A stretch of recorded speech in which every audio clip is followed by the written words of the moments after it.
we are free to sound. Njiiri, our pride we celebrate the heart, and I will sing the radiant song, my source of hope, of we the night. It's real and hard. In a point, one of the opposers said that a voting by consumers would be led by emotions and not through informed decision making. You said that, didn't you? Yes, you did. You said that. But I want to tell you that who is a consumer? A consumer is a person who purchases goods or services for personal use. So, a person who uses PTG Travel and a person who uses Farasi. If Farasi and PTG Travel are transportation companies, if the users of these two companies, they are informed, they know the services given by these two companies. So, if the two companies are to merge, the consumers, if they are to vote, the voting will not be led by what they feel, but actually through informed decision making, because they know the services offered. Like for example, let us say not Uber, Farasi and PTG Travel. Let us say PTG Travel has very good services, but Farasi, their cars don't have seatbelts. Anyone in the audience, raise up your hand if you would want to be carried by a car without seatbelts. Raise up your hand. No one. Judges, would you like to be carried by cars without seatbelts? No, none of you would like to. So the consumers know what they are voting for because they know about the services offered. I also want to correct them on the point that they said the interest of the companies would be undermined if their mergers are to be subjected to a vote. But I want to tell you that in a business, the interests of the consumers matter more than the interests of the managers. Why would I be saying so? Because the consumers use the products of the company. The consumers should matter more because the consumers will raise the value of the company. If a company is selling basins but no one will buy these basins, how will they be useful in any way? The consumers' interests matter more. You also said in a point that consumers lack the knowledge. The consumers lack the knowledge of what happens in mergers and acquisitions. You said that, didn't you?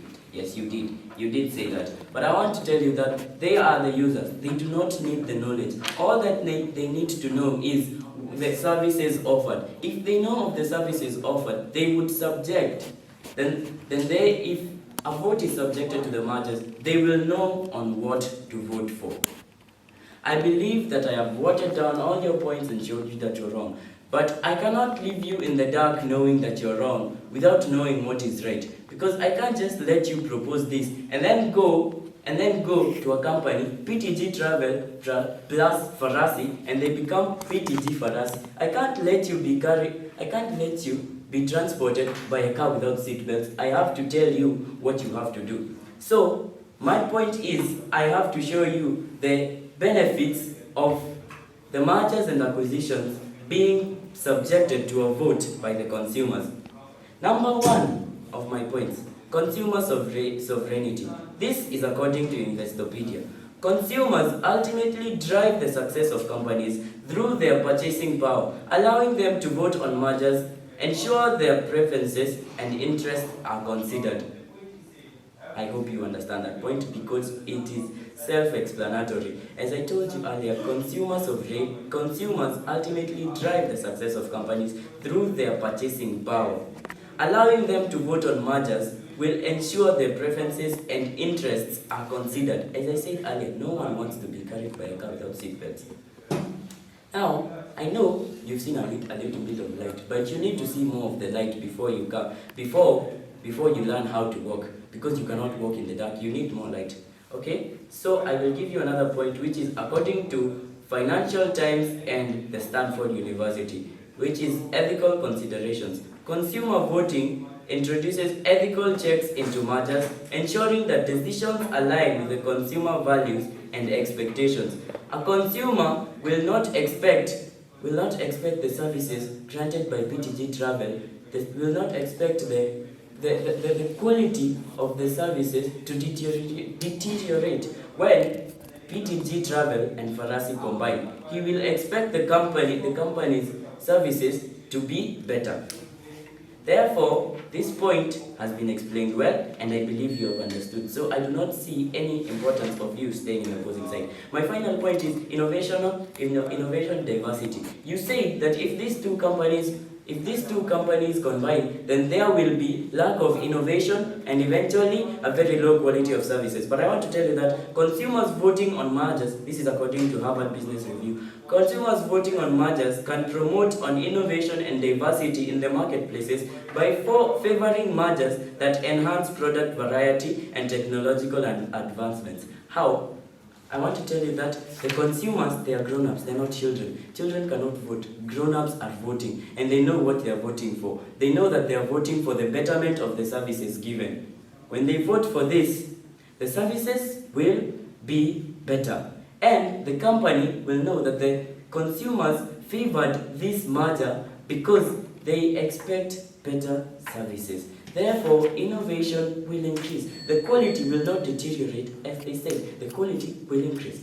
I am Mongi Collins Monene, and thank you for giving me this chance to show you why PTG Travel and Farasi should combine. And this combination should be subjected to a vote by me, the consumer. Thank you. Okay.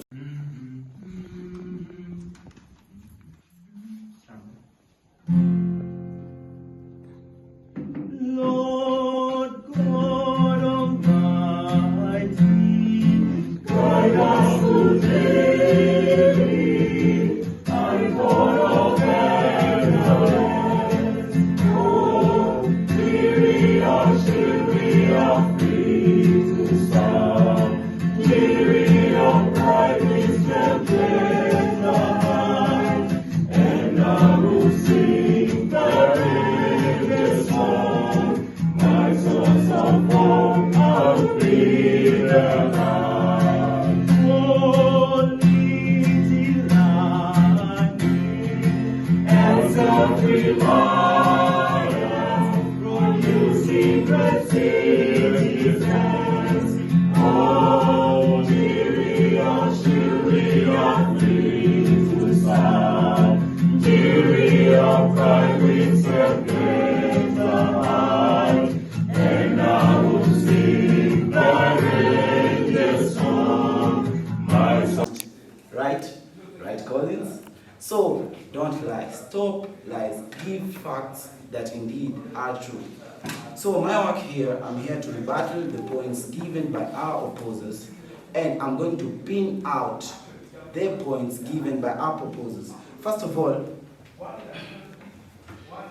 you rebutted the point on long-term market stability. Do you know, you didn't understand what our first speaker was trying to say. By voting, by consumers voting for these, for the company's merge is going to lead to a long-term financial stability and a long-term span. Simply because the consumers are the one who are going to use the products and the services that are going to be offered by the mergers, whereby this one is going to promote the long-term stability and the long-term impact of the new formed merger. Are you getting me? Then they talked of expertise and special industry knowledge. How can a consumer use a product that he or she doesn't have the knowledge of? The consumer, even let me use an example of the lotion that people use, the body lotion. You have the knowledge of what you're using. So telling me you need an expertise or the people who are specialized in the industry to make the decisions for you, that cannot be compared to the world that we are living right now. Then you said the first speaker talked of time wastage. Like when the consumer are involved in making the decision, they are going to be time wasted. But that is a lie fact. Better spend hours, days in making a decision, but at the end gives you a final product that is going to last. Whereby the consumer's decision, whether it's going to take long, it's going to give a positive impact, or which is going to last longer than the ones whereby the expertise that they are talking about, the specialized people in the industry they are going to make, and when they make that decision in that short period of time, it's not going to last. And as I finalize, they talk of interest by shareholders. How are the shareholders going to complain if let me give you an example. When the consumer voted what you are proposing, acts or is going to do upon what you are proposing, the shareholders, the interest they want, they are going to earn, and they're going to earn it at a higher rate compared to what you are opposing. Then let me start off by pinning the points so that you can understand clearly and come and talk of something that you have understood. So, voters' involvement is going to lead to transparency. Transparency whereby the consumer increases, is going to increase transparency simply because the consumer were involved, right? Then, corporate decision making, the holding companies, they will be accountable to their customer base, whereby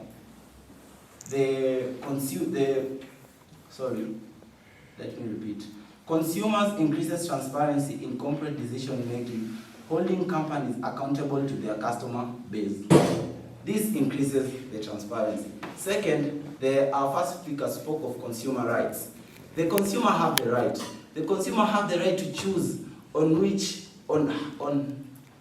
product to use and what to merge, whereby this one is going to lead to protection of consumer rights. Consumers have a right to inform and participate in decisions that could affect product quality, pricing, and service, whereby if you learn business, for those who do business, there are consumer rights, and consumer rights should be observed. While opposing this motion, the consumer rights are not observed and are not adhered to. Then one of our speakers spoke of they prevent market manipulation, whereby when they merge, the voters are the one who voted for the merge, right?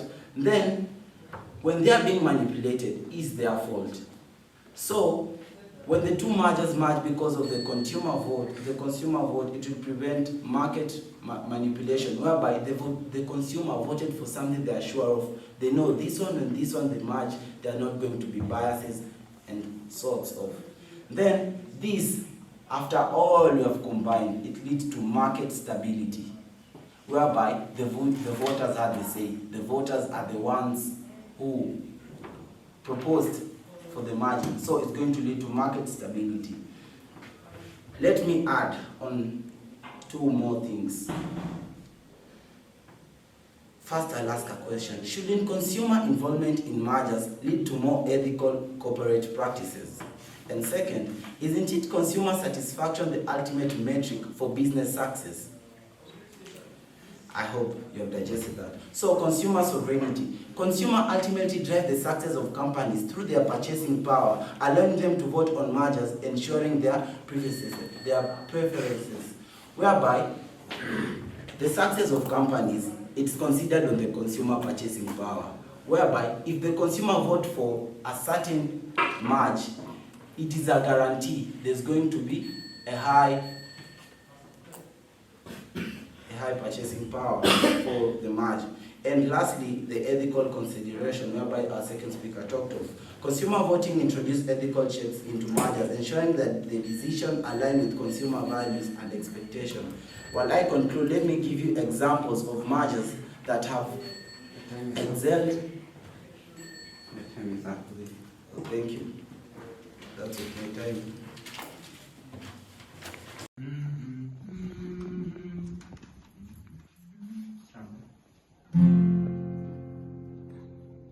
Lord God Almighty, guide us today, and God of heaven, oh, Njiiiri, our Njiiiri, our free to serve, Njiiiri, our bright wisdom, the high, and I will sing the song, my source of hope, I'll be the light. Oh, Njiiiri, reliance from you secret citizens. Oh, Njiiri, are free to sound. Njiiri, pride with serpents high.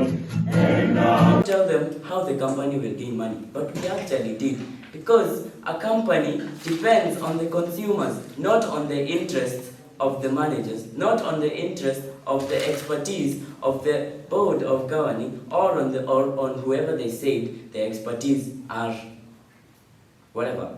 But I want to tell you that I have noticed a lack of knowledge from them. Why? Because they say that a company depends on the expertise of the managers. Yet we both know that both our teams know that if a company were to produce a certain product and no one buys it, how will this company gain anything? How will it gain anything? In no way.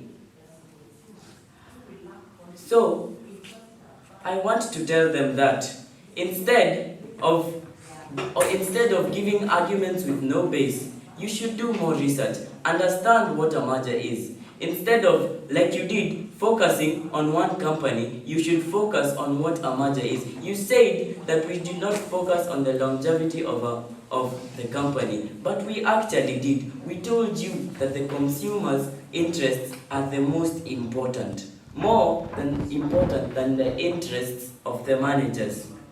So what I am proposing is, team proposition should win, because we focused on our purpose of this debate, which was showing the importance of the consumers voting, showing the benefits of the consumers voting, and showing how the company will progress due to the votes. And we did show you how the company will progress. I believe the judges understood, but the team opposition did not, because they were in another debate, which I think is about one company and not about mergers. We were in a debate about mergers and acquisitions. They were in a debate about dominoes, and they were not listening to our examples of PTG Travel and Farasi.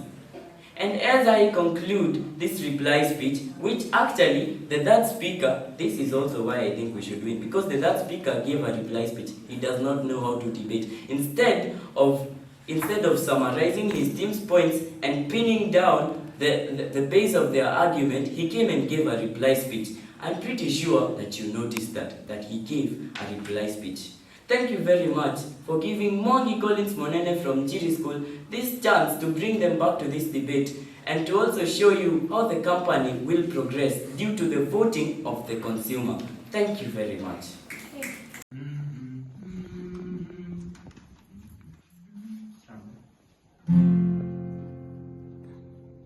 Lord God Almighty,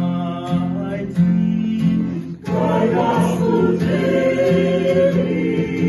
and God of heaven. Oh, Njiiri, are free to sound.